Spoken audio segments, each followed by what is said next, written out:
신율의 뉴스 정면 승부 금요일 2부 정면 인터뷰 시작하겠습니다. 여러분께서 제가 오늘 만나볼 분은 국민의힘 김병민 전 최고위원인데요. 당내 현안에 대해서 여러분도 궁금증이 있으시면 주저하지 마시고 우물정 0945 샵 0945로 질문을 해 주십시오. 그러면 제가 여러분 대신해서 김병민 전 최고에게 질문을 해드리겠습니다. 짧은 문자 50원, 긴 문자 100원의 유료 문자임을 말씀을 드립니다. 자, 김병민 전 최고위원 연결하겠습니다. 안녕하십니까? 예, 안녕하세요. 예. 아이고, 이게 벌써 전이 됐네요. 예? 네. 아니, 어쨌든 비대위가 들었으면서 이제 전이 되신 건데, 전 최고가 되신 건데, 예. 지금 사실 우리 김 전 최고위원 같은 경우에는 기초위원부터 시작을 하셨죠? 예, 맞습니다. 예. 차근히 올라가신 거네요. 그죠? 예, 28살 벌써 한 10년도 더 된 일인데요. 예, 기초의 의원을 시작했고 또 당의 대변인부터 또 현재 당협위원장이 이르기까지 예, 하나씩 단계를 받고 정치를 시작했다 이렇게 말씀드립니다. 뭐 그렇게 정치를 그래도 꽤 오래 하신 거예요. 지금 현재의 나이에 비하면. 자, 그런 의미에서 제가 이제 본격적으로 여쭤보겠습니다. 지금 공관위 구성 국민회의 끝났는데 어떻게 평가하십니까? 예, 현실적인 공천관리위원회 구성이 됐다고 생각을 합니다. 일단은 공천관리위원장이 정치인 출신이 아니라 외부의 인사가 왔기 때문에 어느 정도 정치적인 편향성에 기대지 않고 오직 이기는 공천을 위한 데이터 공천을 할 준비가 되어 있지 않는가 이런 생각을 갖고 있습니다. 편향성이 기대지 않는다. 물론 뭐 외부 인사가 왔으니까 그럴 수는 있죠. 그런데 제가 이제 한 가지 궁금한 게 있어요. 공관위라든지 당 지도부라든지 이 공천 과정에서 해야 되는 건 물론 좋은 인물들을 공천하는 게 최우선이겠죠.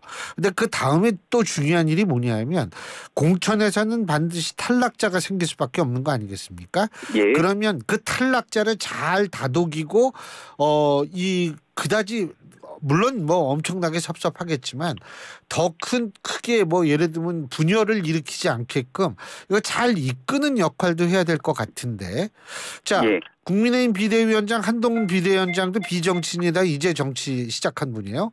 그리고 공관위원장은 뭐 대학 교수입니다 지금. 예? 그거 어떻게 잘할 수 있어요? 있을 것 같이 보이세요? 저는 한동훈 위원장이 잘 할 거라고 생각을 하고요. 일단은 공천에서 말씀 주신 것처럼 경험도 굉장히 중요합니다만은 사심이 들어가지 않는 공천이 그 무엇보다 중요하다고 생각을 합니다. 예, 그 한동훈 위원장이 비상대책위원장으로 오면서 제일 먼저 했던 일성이 본인은 출마하지 않겠다라는 거거든요. 예. 그리고 이 당에 아마 한동훈 위원장과 개인적인 인연을 갖고 있는 사람들이 거의 없을 겁니다. 공천하는 과정에서 사심을 기반으로 내 사람 챙기기 공천을 하는 순간 오히려 국민 눈높이가 결여될 수 있을 텐데 국민의힘이 이기기 위해서 꼭 필요한 데이터에 근거한 공천을 객관적 시스템을 하게 된다면 저는 여기에서 비록 공천에서 탈락하게 되더라도 그분이 객관적으로 납득할 수 있는 공천 시스템이 마련되는 것이 그 무엇보다 중요하기 때문에 한동훈 위원장이 잘 할 거라고 또 공천관리위원장이 잘 해낼 거라고 생각합니다. 또 하나는 지금 공관위원 중 10명 중에 5명이 법조인 출신이에요. 예. 어떻게 보십니까? 너무 많지 않아요? 직역에서 법조인 출신이 너무 많은 것 아니냐 지적할 수 있는 부분이라고 생각을 합니다. 하지만 그분들이 법조인이기 때문에 오히려 공천관리위원회의 객관적인 역할을 수행하기에 무리가 있다 이렇게 보기는 좀 어렵겠죠.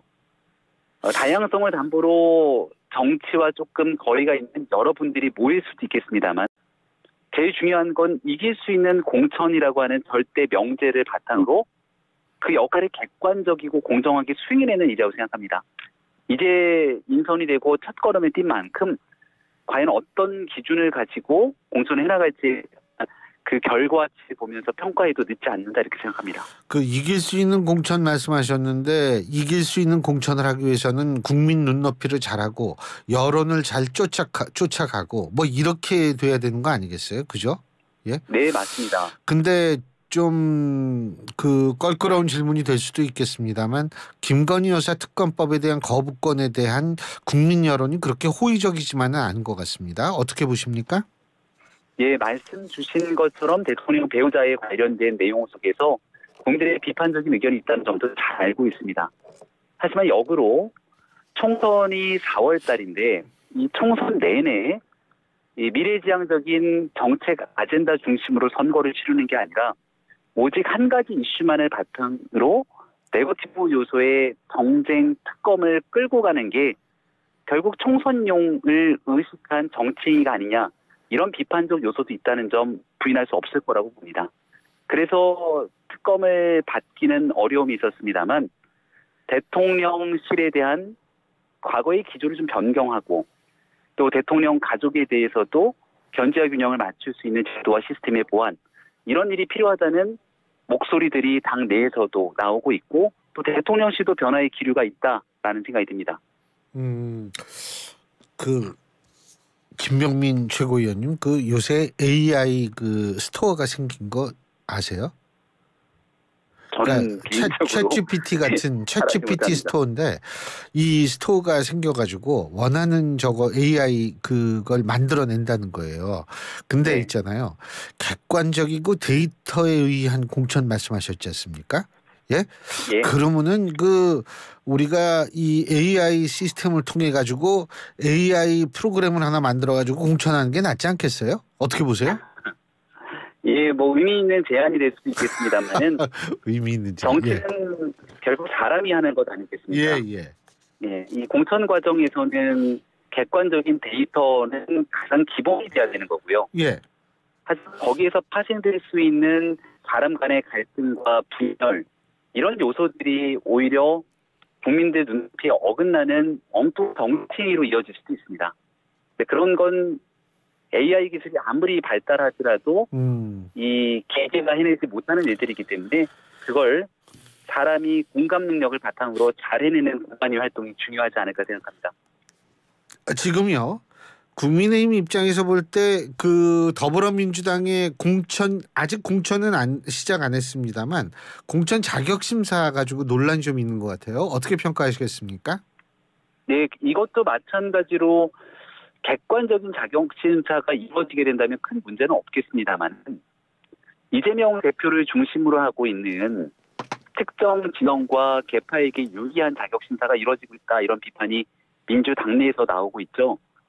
가장 대표적으로 그런 의구심들이 있었던 걸 어느 정도 확인시켜줬던 게 정성호 의원과 이재명 대표 간의 사적 대화가 공개가 됐던 거지 않습니까? 물론 이거는 자격 심사가 아닌 이 징계 관련 대변인에 논의였죠. 관련된 이슈였는데 이런 일들이 공식적인 시스템이 아닌 이 대표와 사적인 인연 중심으로 이루어지게 된다라는 것들을 보여줬던 반증이기 때문에 많은 부분에서 신뢰성들이 떨어진 게 아닌가 생각합니다. 그러면은 제가 한 가지 좀 그것과 연관돼서 지금 원칙과 상식 의원들 세 분은 탈당을 했죠, 그죠? 예. 그러면 기존의 의원들이 추가적으로 탈당할 가능성이 있다고 보십니까? 저는 열려 있다고 생각합니다. 가능성이 지금 있다. 현재 기조에서 만약 민주당이 이재명 대표 중심으로 진행하는 총선이 아니라 정말 과거의 민주당의 기본 정신을 좀 복원시키고 국민 눈높이에 맞는 열린 공천들을 진행하게 된다면 추가적인 탈당 러시가 이루어질 가능성들은 없겠죠. 근데 지금 현재 서울 수도권을 비롯한 전국의 이 민주당의 예비 후보들의 현황들을 보게 되면 굉장히 많은 후보들이 난립돼 있고 또 여기에서 만약 공정하지 못한 공천 과정에서 탈락하게 될 위기들이 감지가 된다면 여러 가지 이유를 들어서 추가적인 연쇄 탈당도 가능한 공간들이 있지 않나 생각합니다. 근데 김영남 전 의원도 탈당했잖아요, 국민의힘, 그죠? 예, 뉴스를 확인했습니다. 예, 윤 대통령한테 속았다 이렇게 얘기를 했는데 어떻게 보십니까? 각자의 정치적 선택이기 때문에 당을 떠날 수도 있다고 생각을 합니다. 또 나가서 새로운 당을 만들 수도 있다고도 생각하고요. 근데 이 당에 몸을 담고 공천도 받고 또 국회의원도 하고 지난 지방선거에서는 당의 후보가 돼서 선거까지 나갔던 인사들인데 본인들의 정치적 유불리에 따라서 모든 것들을 다 비난하면서 밖에 본인의 탈당에 대한 명분을 삼게 되는 건 저는 적정한 행위는 아니라고 생각합니다. 본인들이 이제 탈당을 하고 새로운 당에 합류를 하겠다면 그 당에서 국민들께 어떤 희망을 드려야 될지에 대한 분명하고도 선명한 메시지들이 필요한데 그동안의 기성 정치에 대한 비판 외에 새로운 대안적 모습을 보여주지 못했던 게 아닌가라는 생각이 들어서 탈당의 변으로 보기에는 매우 아쉬움이 크지 않는가 생각합니다. 뒤집어서 얘기한다면 그러면 정치적 유불리에 의해서 탈당했다 이렇게 보신다는 말씀이세요? 탈당을 하고 난 다음에 본인의 정치적 행보들을 펼쳐나갈 텐데요. 예. 아마도 이 당에서 그동안 본인이 해왔던 당의 역할들이나 이런 것들이 다 기록으로 남아있지 않겠습니까? 애당초부터 오랜 세월 정치를 해왔는데 예. 지금 신당이 추구하겠다는 개혁적 기치, 그런 가치에 대한 일들이 본인의 정치적 철학이었다면 이미 국회의원으로 재임하거나 주요한 정치적 역할을 하는 과정 속에서 얼마든지 그런 성과를 보여주지 않았을까 생각하는데 그런 과거의 활동과 행동들보다는 지금 총선을 앞두고 있는 정치적 이해관계가 조금 더 크게 작용됐던 게 아닌가라는 생각이 저는 개인적으로 듭니다. 지금 말이에요. 제3지대라고 그래서 빅텐트 얘기도 나오고 그러는데 첫째, 그것과 관련해서 제가 질문 몇 가지 드릴 텐데 이준석 신당 개혁 신당인가요, 거기가? 그리고 이낙연 전 대표가 만드는 그 정치 세력 손잡을 가능성 몇 %라고 보십니까? 상당하다고 봅니다. 상당하다고 봅니다. 예. 왜냐하면 개별적으로 지금 창당을 하겠다는 인사들이 많습니다만 제3지대의 새로운 공간에서 무당층들의 모든 마음을 끌어내기에는 각자가 갖고 있는 한계들이 분명히 존재하기 때문에 말리때는 정당으로 선거에서 유의미한 성과를 가져간다는 건 거의 불가능에 가깝다고 봅니다. 하지만 각자가 갖고 있는 생각과 가치와 철학, 그동안 걸어왔던 정치 행보들이 다 다른 상태에서 선거 승리를 위한 이런 기계적인 결합이 이루어지게 된다면 과연 거기에서 국민들께 새로운 제3지대의 희망과 감동을 줄 수 있겠는가라는 생각에는 다소 회의적이기 때문에 정치적인 현실을 고려한 선택이겠으나 그게 새로운 정치적 공간이 기대는 국민들의 마음을 온전히 다 잡아내기에는 어려움이 있다고 생각합니다. 근데 뭐 그런 측면이 있겠죠. 근데 왜 손을 잡을 거라고 보시냐 이거예요. 제 얘기는. 현재 각자가 갖고 있는 신당으로는 총선에서 유의미한 결과를 가져갈 수 없다고 판단됐던 현실적인 문제라고 합니다. 그러니까 힘을 합치면은 그런 현실적인 부분을 극복할 수 있다. 거기에 대해서도 저는 미지수라고 계속 말씀을 드리고 있는 건데요. 예. 뭐 본인들은 그렇게 생각한다 이 말씀이시잖아요. 그죠? 그렇죠. 예. 예. 그럼 원칙과 상식하고 이낙연 전 대표하고는 합칠 가능성이 있다고 보세요? 그럴 가능성이 매우 크다고 봅니다. 그러면 원칙과 상식과 이낙연 대표와 이준석 대표가 더 한 당이 된다는 얘기인데, 야 이거는 좀 굉장한. 제가 앞서 말씀드린 게 이 정치적 이해관계에 따라서 당장 제3지대라고 하는 양당 모두에 실망하고 있는 무당층들의 포션은 분명히 존재하고 있는 것 아닙니까? 예. 그러니까 이걸 가져오기 위해서 일단 뭉쳐야 된다 이런 생각들을 갖고 있는 게 아닌가 싶은데 이게 국민들께서 바라는 건 양당이 싫다 그래서 새로운 제3당의 다른 그냥 하나의 그 분명한 정체성이 갖춰지지 않는 정당의 그림을 꿈꾸는 건 아니라고 생각하거든요. 그래서 제3지대가 성공하기에는 매우 어렵습니다만 그래도 거기에 국민들께 표를 달라고 읍소하기 위해서는 아주 오랫동안 활동해왔던 진정성을 바탕으로 새로운 시대 정신을 담아내야 되는데 지금은 그런 시대 정신을 보여주기 전에 정치적 이합집산의 모습이 훨씬 더 크게 작용된 것 같아서 국민들의 마음을 끌어내기 한계가 있다고 말씀을 드리는 겁니다. 지금 우리가 이 선거를 앞두고서 이합집산하는 방식이 크게 두 가지 아니겠습니까? 각 정당이 그러니까 신당들이 정당의 독립성을 유지한 채로 빅텐트라는 이름하에 독립적인 정당들이 그냥 모여서 선거 연대, 느슨한 선거 연대 같은 것을 하는 방식을 하나 생각할 수 있고, 또 하나는 진짜 합치는 거예요. 어제 금태섭 대표가 나와서 저희 방송에서 인터뷰를 했을 때 뭐냐면 느슨한 연대 가지고는 안 된다. 이거는 진짜 합당과 같이 아주 이 공고한 관계가 있어야 된다. 이런 표현을 했거든요. 자, 우리 이 김병민 최고위원님은 만일 신당의 입장에서 생각하신다면 어떠한 방식이 더 좋을 거라고 보십니까? 과연 느슨한 연대보다는 분명한 3번 기호를 달고 나올 수 있는 만드는 게 유권자들에게 알리는 데 효과적이겠죠. 예. 근데 지금 현재 제3당을 추진하겠다고 하는 정치인들의 면면을 보면 기존에 있는 본인들이 몸담았던 정당에서 대화와 토론으로 마지막 조정과 합치를 이끌어내지 못했기 때문에 결국 그 당을 나온 것 아닙니까? 예. 그 사람들이 모여서 새로운 당을 만들게 된다면 엄청난 이해관계 앞에 놓여질 텐데 과연 그걸 하나로 조율할 수 있겠는가라는 생각이 들고요. 거기에 대한 대표적인 사례가 과거에 바른정당과 국민의당이 합치면서 바른미래당을 만듭니다. 예. 근데 그 두 당이 합치는 과정 속에서 합치면 시너지 효과가 날 거라고들 많이 생각했는데 서로의 그 작은 이해관계를 결국 조정하지 못해서 매우 짧은 기간에 새로운 신당은 한국 정당사에서 사라지게 됐죠. 이번에도 다양하게 자기 목소리가 굉장히 강한 사람들이 모여있기 때문에 그분들이 과연 하나의 당을 이렇게 조율하고 이해관계를 서로 자기가 하나씩 양보하면서 만들어낼 수 있을까에 대해서는 저는 굉장히 어렵지 않을까 생각합니다.